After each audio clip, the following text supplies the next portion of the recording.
If you are tired of losing important conversations on Snapchat, then this video is for you. I'm going to show you how you can auto-save chats in the Snapchat app so you can view the messages. After exiting the chat, they won't be automatically deleted or disappear after you view them. So let's start with the tutorial first. You need to make sure that you have the latest version of Snapchat installed on your device. You can check that in the App Store or the Google Play Store, and once you do that, you want to go and open the Snapchat app on your device. And now let's go to our messages by clicking here. Now I'm going to send a message to this person right here, and there are two different ways that we can save the chat.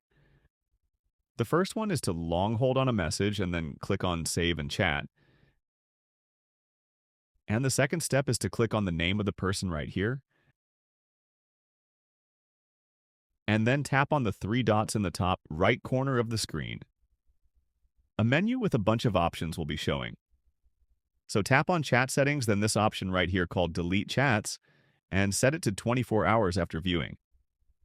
Now your messages will be saved in the chat, and they won't be deleted after you view them, but they'll disappear after 24 hours, and that's how you can auto-save chats on Snapchat. Thanks so much for watching this video, and I'll see you in the next one.